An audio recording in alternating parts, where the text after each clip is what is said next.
Get out of here." These cold words were uttered by my mother-in-law, Grace. As soon as my husband's overseas assignment was confirmed, she kicked me and my daughter out of the house. With nowhere to live, I took my 2-year-old daughter to the park. As I was overwhelmed thinking about what to do next, I was suddenly surrounded by police officers. "Please come with us to the station." Trembling in the pouring rain, I followed the officer's instructions and headed to the police station. There, an unexpected person was waiting. My name is Olive. I turned 35 this year. I met my husband, Jim, at work, and we got married a year after we started dating. I quit my job when we got married, and 2 years ago, I gave birth to our daughter, Tracy. Currently, I live with Jim, Tracy, and my mother-in-law, Grace. We originally lived in a rental property, but when my father-in-law passed away and Grace's knee condition worsened, we decided to live together and bought a new apartment. We considered buying a house, but given Grace's knee condition, a location with good transportation was deemed best. Apartments are less expensive than houses, and life with an elevator became easier, so Grace agreed with this choice. As a result, we made a down payment and took out a 35-year mortgage. Jim's company is known for its frequent business trips and transfers, but we were told that there would be no relocation for the time being since we had recently bought the house. However, Jim's frequency of business trips is higher compared to other employees, and he travels to other states once a week. I am raising a 2-year-old daughter, and honestly, it gets stressful when Jim goes on business trips. Initially, Grace was cooperative, but now she hardly helps with childcare and instead adds more trouble. For example, she leaves dishes on the table after meals or leaves cooking utensils unsoaked. I'm busy taking care of Tracy, and before I know it, rice grains are stuck to the dishes, making them difficult to clean. When I ask Grace to at least soak the dishes in water, she says, "Oh, I'm sorry, I'll be more careful next time." However, she doesn't actually follow through. Strangely, when Jim is home, Grace does soak the dishes properly. I only recently noticed this because there were occasional times when she would soak the dishes, so I thought it was fine, but now my thinking has changed. Grace is likely harassing me on purpose. Also, when going shopping, if I ask, "Do you need anything?" she responds, "No, I don't need anything special right now." But when I get home, she says, "Actually, I need something for tomorrow's hospital visit." This doesn't happen just occasionally, it's quite frequent. Grace has bad knees and moving is difficult for her, so I wanted to support her as much as possible, but lately, my willingness to help has been waning. I've considered discussing this issue with Jim. However, considering how busy he is with work, I feel reluctant to burden him further. Grace's harassment began not long after we started living together and has been going on for several years. When I confided in a friend about this issue, she advised, "That sounds like typical mother-in-law bullying. If it's tough, why don't you talk to your husband? He might be able to do something." I was concerned that if I brought up the issue with Jim, the lonely Grace might end up in a facility. Initially, I thought enduring this might be better for Grace. However, a certain event later changed my mind. That day, I was supposed to leave Tracy at my parents' house. My parents adore Tracy and sometimes have her stay over. "Thank you always. We always look forward to you bringing Tracy over." "Really, that's true. Why don't you stay over too, Olive?" "I'd love to stay, but I'm worried about leaving Grace alone, so I'll go home today. I'll come to pick her up tomorrow. Please don't buy her too many toys." After a delightful time, I decided to head back to the apartment where Grace was. Upon returning to the apartment, I realized something significant. I realized I had forgotten the house keys. Despite forgetting the keys, I assumed Grace was at home, so I decided to use the intercom to call her. I entered the apartment number and called, but there was no response. Maybe she's gone out. With that thought, I decided to wait outside the building for a while. However, there was no sign of Grace returning. About 2 hours passed. It was after 7 p.m., and it had become completely dark outside. Fortunately, I saw other residents returning home, so I waited for the auto lock to open and followed them into the entrance. It was rare for Grace to go out late at night, so I was certain she must be at home, and I pressed the room intercom again. The intercom rang, but still, there was no response. After waiting at the door for a while, I heard a click from inside. That sound meant Grace must be inside. I pressed the intercom several times, but Grace did not respond in the end. Eventually, I spent the night at a nearby business hotel and decided to return home the next day when Jim came back from his business trip. "Oh, what happened? Did you go shopping?" Actually, that's when I decided to confess to Jim that I had been kicked out of the house by Grace. Jim was angry on my behalf, but Grace, pretending to be hard of hearing, said, "Oh, is that so?" I couldn't hear very well, while seemingly trying to suppress a laugh. Finally, after entering the house, I took the keys and went to pick up Tracy, who was staying with my parents.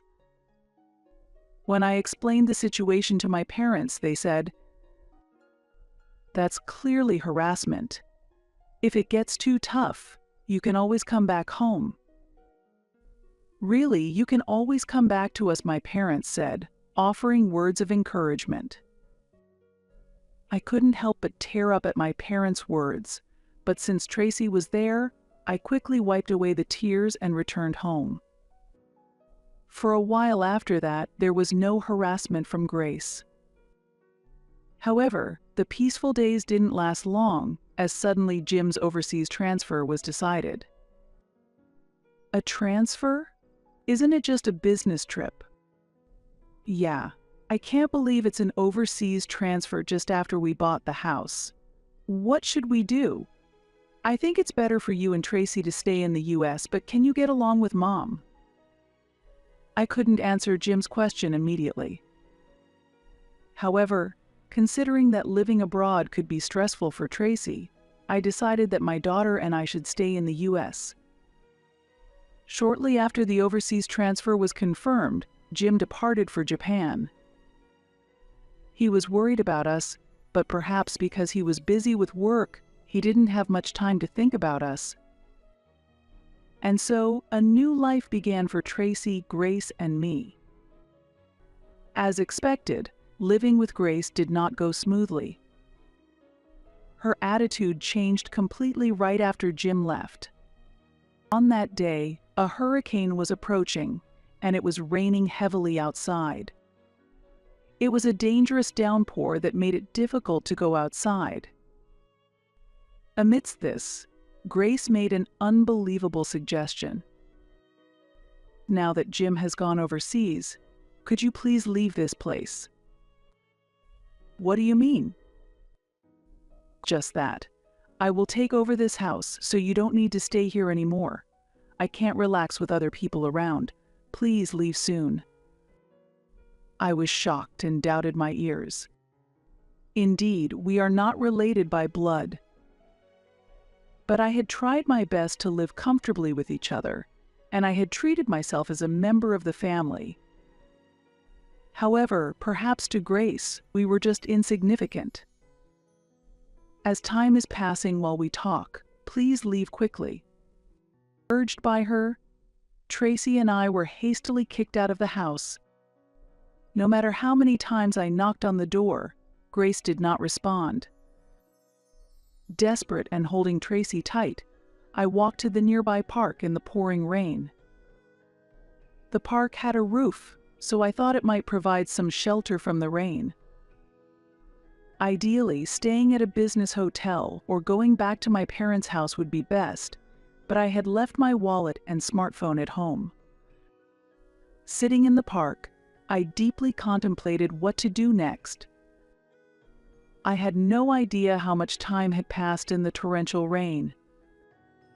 Amid the freezing cold, sleepiness began to overtake me. The sky was getting darker, and despite it being summer, I feared I might catch a cold if things continued this way. The situation was dire, but I had no choice but to walk to my parents' house. However, it would take about 3 hours on foot to get there. As I pondered what to do, I saw 2 lights approaching from a distance. Thinking that asking for help might resolve the situation, I was about to call out when a police officer spoke to me first. "Are you Olive? And is this your daughter Tracy?" Surprised that the police officer knew my name, I weakly responded, "Yes, that's correct." The officer said, "Could you please come to the station?" I wondered why I needed to go to the police station, but it seemed there was a reason. Following the officer's urging, I got into the patrol car. Tracy and I were shivering from being out in the rain for a long time, but the officer had prepared large towels for us. "These might not be enough, but please use them. We have clothes for you to change into once we get to the station." He kindly handled the situation. Wondering why the police knew about me and why we were being taken to the station, I asked, "Why do we need to go to the station?" However, he replied, "I'll explain the details once we get to the station. Please rest for now." Hearing this, and reaching my limit of fatigue, I realized upon waking that we had already arrived at the station. Following the officer inside, I saw Grace and my uncle there. "Uncle, why are you here?" Jim asked me to. He was worried that Grace might be giving you a hard time while he's abroad, so he asked me to keep an eye on things. According to my uncle, Jim had been concerned about this issue for a while, and, unable to address it from overseas, had asked him to monitor the situation. Today, after spotting me in the rain, my uncle deemed the situation abnormal and called the police. My uncle informed the police of our location, and they came to pick us up. Grace was also asked to come to the police station. Sitting on the sofa, Grace looked at us unhappily. "Why do I need to be here? My knees are bad. None of this would have happened if Jim were here," she complained, seemingly oblivious to the gravity of the situation. Grace had her perspective, but this was something Jim had arranged through my uncle. After consulting with the police, it was determined that the incident could have legal implications. The suggestion that a lawyer should be hired was also raised. "A lawyer? Isn't that a bit much? All I did was lock the door. I didn't do anything else." "Do you really understand the severity of what you've done?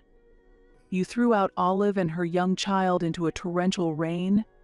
That's not acceptable." My uncle stood up for us. He then revealed, actually, Olive is the owner of the house. That can't be right. Jim, the head of the house, is the owner. Now that Jim is gone, I'm the owner. Grace still believed Jim was the owner, but that wasn't the case. In fact, my uncle deals in real estate, and through his connections, we were able to buy the apartment at a good price. Because it was a transaction among relatives, Jim had advised that the property be put in my name. Initially, I didn't mind either way, but now I'm grateful for Jim's suggestion. Afterward, I hired a lawyer introduced by my uncle to proceed with consultations. According to the lawyer, it would be difficult to make Grace leave. Therefore, if we need to distance ourselves from Grace in the future, the best advice was to place her in a facility. Having learned this, I immediately called Jim to explain the situation. Jim had not expected the situation to escalate this far and said he would return to the U.S. to discuss it thoroughly. He is also considering the possibility of placing Grace in a facility. Meanwhile, for some reason, Grace was inside the police station, unconcerned and eating donuts. Since we cannot continue living with Grace, Tracy and I decided to temporarily take refuge at my parents' house until Jim returns. Jim will return from Japan in a week, so we need to decide our next steps during that time. If Jim does not support me, divorce may become one of the options. During this time, I regretted not sharing the problem sooner. 1 week later, Jim returned from Japan. Since he was at home with Grace, I moved back from my parents' house to our home. Jim had to return to Japan urgently, so he could only stay in the U.S. for a few days. During this short time, we needed to discuss what to do. I heard from Uncle, but is that really true? That's not true at all. It's all made up. I haven't done anything, and Olive is trying to get rid of me. Grace did not want to admit any fault and accused me of trying to oust her. Jim seemed to be listening to Grace's side while considering my position. Understood. But do you have any concrete evidence that Olive is trying to do something? Evidence? There's no such thing. I see. Do you have any evidence, Olive? Honestly, I haven't been very attentive to the family because of my work. That's why I can't immediately believe anyone's words. I'm sorry. To that, I handed him something. What is this? What I handed to him was a voice recorder that I always carry with me. I had been recording Grace's remarks on this voice recorder on a regular basis. Not only the incident when she kicked me out, but also her usual verbal abuse was recorded on it. When Jim played the voice recorder, Grace's voice came through, saying, "Truly a useless daughter-in-law. Why did Jim ever marry such a woman?" Hearing this, Grace hurriedly began to make excuses. This is different. Doesn't everyone get irritated sometimes? I was just in a bad mood at that moment. That's all it was. Grace claimed this, but the voice recorder continued to play more of her abusive language. There were so many instances of abuse that not all of them had been recorded. As the audio played, Jim's hands were shaking as he held the voice recorder. Grace had a clearly disturbed expression on her face. "Mom, what is all this about?" Despite hearing Jim's question, Grace remained silent. Your silence means you admit this is true, right? Then, I have a responsibility to protect Olive and Tracy. You understand that, don't you? I had never seen Jim angry before. Confronted with Jim's anger, Grace was frightened and stood there speechless. Before Jim returned to the U.S., several discussions took place. I firmly argued that it was impossible for me to live with Grace in the future. I couldn't bear the possibility of such situations happening again, especially not with Tracy's safety at stake. Jim agreed on this point and considered placing Grace in a facility.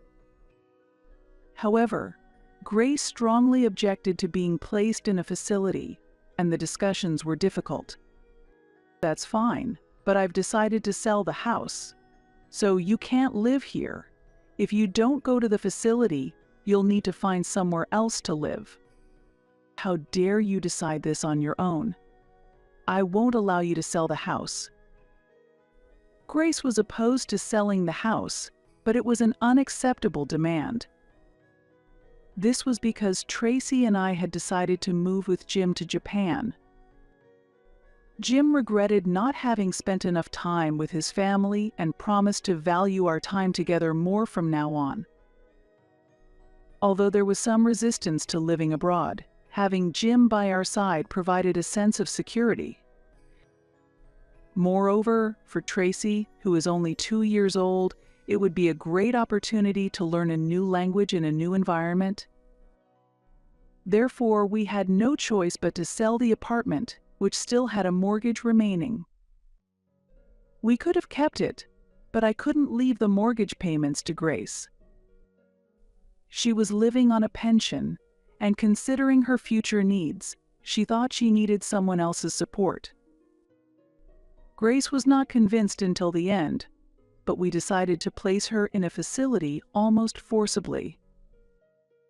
Jim said, "I'm sorry, but I need to return to Japan. Could you handle the procedures in the US?" And then he went back to Japan. With support from those around me, I completed the procedures to place Grace in the facility. Grace regularly receives updates from the facility, but she seems to be quite down.